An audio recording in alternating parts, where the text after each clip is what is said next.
Banking ডিপ্লোমার আরও একটি সমাধান ক্লাসে সবাইকে স্বাগতম।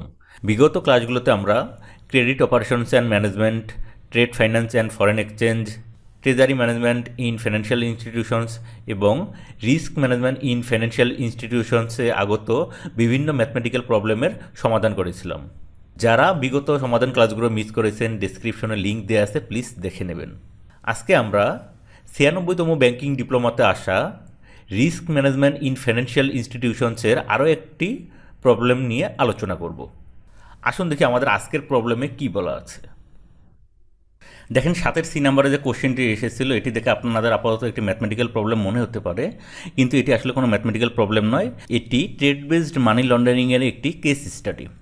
আসুন দেখি কেস স্টাডিটিতে কী বলা ছিল। Mr.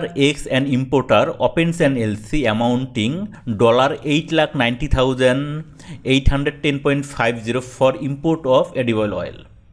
একজন আমদানিকারক মিস্টার এক্স ভোজ্য তেল আমদানি করার জন্য একটা এলসি ওপেন করেছিলেন, যার মূল্য হচ্ছে $8,90,810.50।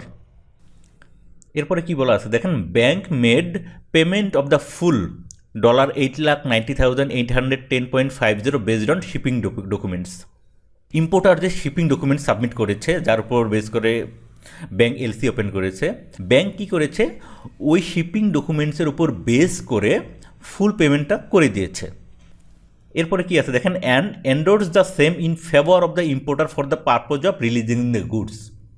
এবং ইম্পোর্টার যাতে কাস্টমস থেকে সঠিকভাবে তার আগত পণ্যগুলো রিলিজ করতে পারে, এই জন্য ব্যাংক ইম্পোর্টারের পক্ষে এন্ডোর্সও করে দিয়েছে। এরপরে কি বলা আছে দেখেন, instead of those documents a set of fabricated documents were submitted to the customs. কারণ ইম্পোর্টার কী করেছে দেখেন, এই জায়গায় ব্যাংক থেকে যে ডকুমেন্টস, মানে ব্যাংকে তারা যে ডকুমেন্টসগুলো সাবমিট করেছে প্লাস ব্যাংক থেকে যে ডকুমেন্টসগুলো পেয়েছে, তারা ওই ডকুমেন্টসগুলো কাস্টমসে সাবমিট না করে অন্য এক ধরনের কিছু জাল ডকুমেন্টস কাস্টমসে সাবমিট করেছে। যেখানে কি উল্লেখ আছে দেখেন, as the value of goods arrived under that LC was only 59,150। Importer কাস্টমসে যে ডকুমেন্ট সাবমিট করেছে সেখানে উল্লেখ আছে যে আগত যে পণ্যগুলো সেগুলোর মূল্য মাত্র $59,150, কিন্তু উনি কিন্তু এলসি ওপেন করেছেন $8,90,810.50। তার মানে এখানে তিনি কি মানে জালিয়াতি করার চেষ্টা করেছেন। ঠিক আছে, এরপরে কি আছে দেখেন, however goods could not be release from customs due to failure in quality inspection. Customs কর্তৃপক্ষ তার যে সাবমিটেড ডকুমেন্টস এবং আগত যে পণ্যগুলো, এগুলোর মূল্যের মধ্যে কি অসঙ্গতি লক্ষ্য করেছেন, যে কারণে সেগুলো কাস্টমস থেকে তারা রিলিজ দেননি। Meanwhile a fabricated copy of bill of entry valuing $8,90,810.50 was submitted to the bank evidencing the proper release of the goods. এই সময় ইম্পোর্টার আবার কি করেছেন দেখেন, গুড রিলিজ পাওয়ার পর কাস্টম থেকে যে বিল অফ এন্ট্রির যে কপি দেয়, ওটার আরেকটা জাল ডকুমেন্টস কি করেছে, ব্যাংকে জমা দিয়েছে, এটা প্রমাণ করার জন্য যে কাস্টমস থেকে পণ্যগুলো সঠিকভাবে রিলিজ পেয়েছে।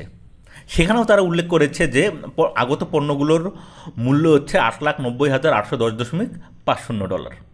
এই কেস স্টাডি করে আমরা মানি লন্ডারিংয়ের একটি প্রত্যক্ষ প্রচেষ্টা লক্ষ্য করলাম।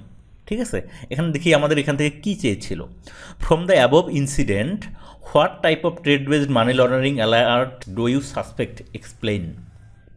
এতক্ষণ যে আমরা কেস স্টাডিটুকু আলোচনা করলাম, এখান থেকে আপনি মানি লন্ডারিংয়ের কোন ধরনের অ্যালার্ট সন্দেহ করতেছেন, এটাকে আপনাকে বর্ণনা করতে বলেছে। এবার আসুন আমরা সমাধানে চলে যাই। দেখেন, আমরা এতক্ষণ ট্রেড বেসড মানি লন্ডারিংয়ের যে কেস স্টাডিটুকু আলোচনা করলাম, এখানকার কোন দিকগুলো থেকে বোঝা যাচ্ছে যে এটি ট্রেড বেসড মানি লন্ডারিং, এই যে অ্যালার্টগুলো, এগুলো আমাদের এখানে উল্লেখ করতে বলা হয়েছে। দেখেন, এখানে শুরুতেই ট্রেড বেসড মানি লন্ডারিংয়ের যে অ্যালার্টটি লক্ষ্য করা যায় সেটি হচ্ছে ওভার ভ্যালুয়েশন অফ গুডস। কেন দেখেন, ইম্পোর্টার যে অ্যামাউন্টের এলসি ওপেন করেছে তার চেয়ে অনেক কম মূল্যের ফেব্রিকেটেড ডকুমেন্টস কাস্টমে জমা দিয়েছে। তার মানে এখানে কি লক্ষ্য করা যাচ্ছে দেখেন, যে তার কম মূল্যের গুডস আমদানি করে দেশ থেকে বিশাল অঙ্কের একটা অ্যামাউন্ট দেশের বাইরে ট্রান্সফার করার চেষ্টা করেছে এখানে। ঠিক আছে, সাধারণত দুইভাবেই ট্রেড বেসড মানি লন্ডারিং হয়ে থাকে। একটা হচ্ছে আমদানি যখন করা হয় তখন ওভার ইনভয়েসিং, আর যখন রপ্তানি করা হয় তখন আন্ডার ইনভয়েসিং। এই দুইভাবেই সাধারণত ট্রেড বেসড মানি লন্ডারিং হয়ে থাকে। এখানে যেটা লক্ষ্য করা যাচ্ছে সেটা হচ্ছে ওভার ইনভয়েসিং। কীভাবে দেখেন, তারা কম মূল্যের গুডস দেশের বাইরে থেকে নিয়ে আসার বিনিময়ে দেশ থেকে বিশাল অঙ্কের টাকা দেশের বাইরে ট্রান্সফার করতেছে। দেখেন 2 নম্বরে যে অ্যালার্টটির কথা বলা হয়েছে সেটি হচ্ছে ফেব্রিকেটেড ডকুমেন্টস। দেখেন ইম্পোর্টার কাস্টমস এবং ব্যাংক উভয় জায়গাতেই ফেব্রিকেটেড ডকুমেন্টস ইউজ করেছেন। এখানে মানি লন্ডারিংয়ের ইন্টেনশন ছিল বলেই এই কাজটি এখানে করা হয়েছে। পরের যে অ্যালার্টটি সেটি হচ্ছে মিসম্যাচ ইন ডকুমেন্ট ডিটেলস। দেখেন ইম্পোর্টার এলসি ওপেন করেছে $8,90,810.50, কিন্তু উনি কাস্টমসে যে ডকুমেন্ট সাবমিট করেছেন সেখানে বলা আছে যে আগত পণ্যগুলোর মূল্য হচ্ছে $59,150। এখানে ইনফরমেশনের মিসম্যাচ, যেখান থেকে বোঝা যাচ্ছে যে এটি ট্রেড বেসড মানি লন্ডারিং। 4 নম্বরে যে ট্রেড বেসড মানি লন্ডারিং অ্যালার্টের কথা বলা হয়েছে সেটা হচ্ছে submission of false information to bank. দেখেন ব্যাংকে বিল অফ এন্ট্রির একটা ফেব্রিকেটেড ডকুমেন্ট সাবমিট করার মাধ্যমে ব্যাংকের সাথে প্রতারণা করার চেষ্টা করা হয়েছে, যেখান থেকে স্পষ্ট যে এটি একটি ট্রেড বেসড মানি লন্ডারিং। 5 নম্বরে যে অ্যালার্টটি সেটি হচ্ছে mismatch between actual and declared value. দেখেন এখানে দুইটা জায়গাতে মিসম্যাচ লক্ষ্য করা গেছে। প্রথমত এলসি ওপেন করা হয়েছে $8,90,810.50, কিন্তু কাস্টমসে সাবমিট করা হয়েছে $59,150। এখানে একটা মিসম্যাচ, ঠিক আছে।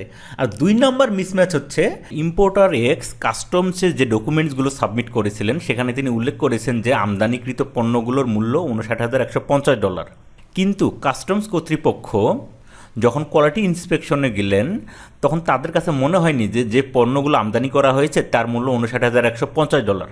তাদের কাছে কম বেশি মনে হয়েছে, যে কারণে পণ্যগুলো কোয়ালিটি ইন্সপেকশন ফেল করেছে এবং পণ্যগুলোকে রিলিজ দেওয়া হয়নি। তার মানে এখানে দুইটা জায়গাতেই গরমিল আছে, যেখান থেকে এখানে স্পষ্ট যে এটি একটি ট্রেড বেসড মানি লন্ডারিং। দেখেন আমরা এতক্ষণ যে অ্যালার্টগুলো লক্ষ্য করলাম এগুলো থেকে স্পষ্ট প্রমাণ পাওয়া যায় যে এখানে মানি লন্ডারিংয়ের প্রচেষ্টা করা হয়েছে। এখানে আরও কিছু লক্ষণীয় বিষয় হচ্ছে এখানে ব্যাংকের বেশ কিছু দায়িত্বহীনতার পরিচয় পাওয়া যায়, সেগুলো এখন আমরা লক্ষ্য করব। দেখেন 6 নম্বরে কী বলা আছে, দেখেন endorsement by the bank. Bank শুধুমাত্র শিপিং ডকুমেন্টসের উপর বেস করেই এন্ডোর্স করে দিয়েছে, তারা সেগুলো ভেরিফাই করার কোনো চেষ্টাই করেনি, যেগুলো থেকে ব্যাংকের দায়িত্বহীনতার পরিচয় পাওয়া যায়। 7 নম্বরে কী বলা আছে, দেখেন inadequate assessment of trade customer.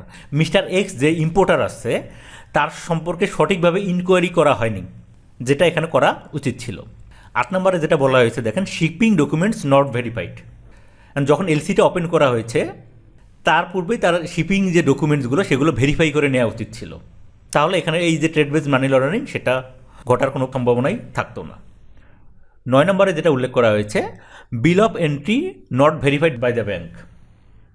Customs থেকে যে বিল অফ এন্ট্রির যে কপিটা দেওয়া হয়েছে সেটারই একটা ফেব্রিকেটেড ডকুমেন্টস ব্যাংকে সাবমিট করা হয়েছে, কিন্তু ব্যাংক এখানে এই বিল অফ এন্ট্রির যে কপিটি সেটা সঠিকভাবে ভেরিফাই করেনি, যেটাও ট্রেড বেসড মানি লন্ডারিংয়ের আরেকটি বড় অ্যালার্ট।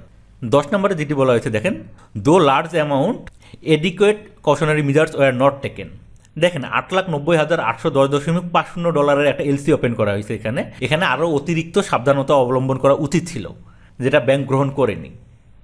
প্রিয় সহকর্মীবৃন্দ, আপনাদেরকে গত ক্লাসেই বলেছি যে আইবিবি বর্তমানে যে কোশ্চেনগুলো করতেছে সেগুলো তারা বাংলাদেশ ব্যাংক অথবা বাংলাদেশ ফাইন্যান্সিয়াল ইন্টেলিজেন্স ইউনিট থেকে প্রকাশিত বিগত যে সার্কুলারগুলো আছে সেগুলো ফলো করেই 2-1 সেট কোশ্চেন করে ফেলতেছে। এই জন্য আপনাদের জন্য একটু বুদ্ধিমানের কাজ হবে যে আপনাদের সাবজেক্ট রিলেটেড যে সার্কুলারগুলো আছে সেগুলো আপনারা একটু কষ্ট করে পড়ে ফেলেন। যেমন আজকে আমরা যে কোশ্চেনটি নিয়ে আলোচনা করলাম এটি বাংলাদেশ ফাইন্যান্সিয়াল ইন্টেলিজেন্স ইউনিট থেকে প্রকাশিত 2019 সালের যে সার্কুলারটি guidelines for prevention of trade based money laundering থেকে সরাসরি চলে আসছিল। দেখেন এখানে কিছু কেস স্টাডি দেওয়া আছে। এই কেস স্টাডির প্রথম যে কেস স্টাডিটি এটি 96তম ব্যাংকিং ডিপ্লোমাতে চলে আসছিল। দেখেন mister P an importer opens an LC amounting $7,58,710.30 for import of edible oil. এই যে কোশ্চেনটি এটি আপনাদের পরীক্ষাতে সরাসরি চলে আসছিল এবং দেখেন নিচে এর অ্যান্সারও দেওয়া আছে, trade based money laundering alerts, এখানে দেখেন অ্যান্সারগুলো দেওয়া আছে, ঠিক আছে। এটি আমি ডেসক্রিপশনে লিঙ্ক দিয়ে দিলাম, আপনারা সেখান থেকে ডাউনলোড করে যে কেস স্টাডিগুলো দেওয়া আছে সেগুলো আপনারা প্র্যাকটিস করতে পারেন এমনও হতে পারে যে পরের পরীক্ষায় এখান থেকে কোনো একটা কেস স্টাডি সরাসরি চলে আসতে পারে। দেখেন এখানে কেস স্টাডি 1, 2 এরকম করে প্রায় কেস স্টাডি 20, এখানে 20টি কেস স্টাডি দেওয়া আছে। আপনারা এগুলো প্র্যাকটিস করতে পারেন, দেখা যাবে পরবর্তী পরীক্ষায় এটি চলে আসতে পারে। ভিউয়ার্স, আজকের ক্লাস যদি আপনাদের ভালো লেগে থাকে অবশ্যই লাইক করবেন, কলিগদের সাথে শেয়ার করবেন এবং যারা সাবস্ক্রাইব করেননি প্লিজ সাবস্ক্রাইব করবেন। Thank you.